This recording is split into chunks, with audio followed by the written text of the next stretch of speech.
নমস্কার বন্ধুরা, শ্রাবণী রান্নাঘরে আপনাদের সবাইকে স্বাগত জানিয়ে আমি আবারও একটা রান্নার ভিডিও নিয়ে আপনাদের সামনে চলে এসেছি। আজকের আমি আপনাদের করে দেখাবো মুচমুচে চিড়ে। তাহলে চলুন এই মুচমুচে চিড়ে আমি কিভাবে বানাই সেটা আপনারা একবার দেখে নিন। মুচমুচে চিড়ে বানানোর জন্য প্রথমে আমি এখানে চিড়ে নিয়ে নিয়েছি। আর চিড়েটাকে কিন্তু ভালোভাবে ঝেড়ে বেছে পরিষ্কার করে রাখতে হবে। এখানে আমি চিড়েটাকে ভালোভাবে ঝেড়ে বেছে পরিষ্কার করে রেখেছি। আর অন্যদিকে কিন্তু আমি গ্যাসটা অন করে একটা কড়া বসিয়ে দিয়েছি। এবারে এই চিড়েটাকে আমি কড়ার মধ্যে দিয়ে দেব। শুকনো খোলায় চিড়েটা আমি কড়ার মধ্যে দিয়ে দিলাম।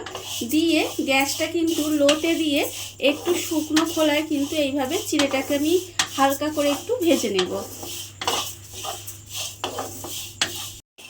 চিড়েটা আমার এখানে হালকা করে ভাজা হয়ে গেছে। এবারে আমি চিড়েটাকে আলাদা করে ঢেলে রেখে দেব। চিড়েটা আমি হালকা করে ভেজে ঢেলে আলাদা করে রেখে দিয়েছি।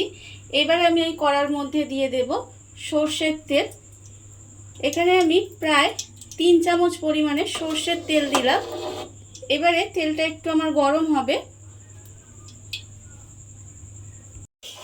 তেলটা আমার এখানে গরম হয়ে গেছে। এবারে আমি এখানে দিয়ে দেব কটা চিনেবাদাম। চিনেবাদামটা দিয়ে আমি ভালোভাবে ভেজে নেব। আর এই সময় কিন্তু গ্যাসটা লোতে দিয়ে রাখতে হবে, নাহলে চিনেবাদামটা পুড়ে যেতে পারে, তখন কিন্তু খেতে ভালো লাগবে না। গ্যাসটা লোতে দিয়ে একটু সময় নিয়ে যদি ভাজেন দেখবেন বাদামটা কিন্তু বেশ ভালোভাবে ভাজা হবে। এইভাবে কিন্তু বাদামটাকে আমাকে খুব ভালোভাবে একটু সময় নিয়ে ভেজে নিতে হবে।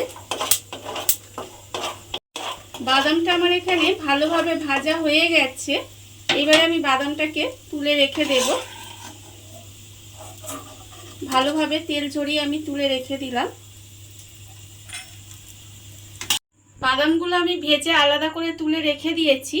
এইবারে ওই তেলের মধ্যে যে চিড়েটা আমি এখানে হালকা করে শুকনো খোলায় ভেজে রেখেছিলাম সেই চিড়েটা কিন্তু আমি কড়াই তেলের মধ্যে দিয়ে দিলাম। দিয়ে এবারে কিন্তু গ্যাসটা লোতে রেখে খুব ভালোভাবে এই তেলের মধ্যে কিন্তু চিড়েটা ভালোভাবে ভেজে নিতে হবে। একটু সময় নিয়ে ভাজবেন, দেখবেন কিন্তু খুব ভালোভাবে ভাজা হয়ে যাবে, একেবারে মুচমুচে হয়ে ভাজা হয়ে যাবে।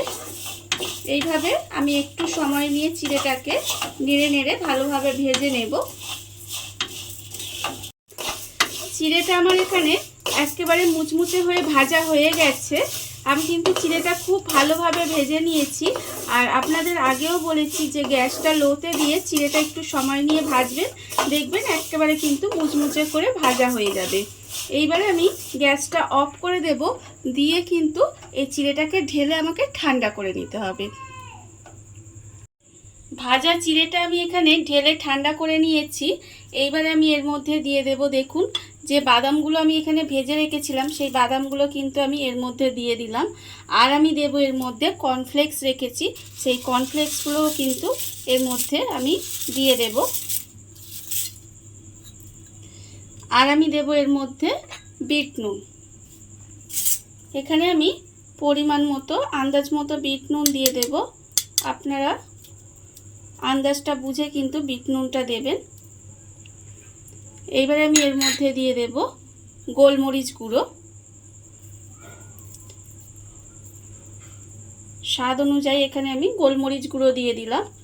দিয়ে এবার সমস্ত উপকরণ কিন্তু হাত দিয়ে খুব ভালোভাবে মিশিয়ে নিতে হবে।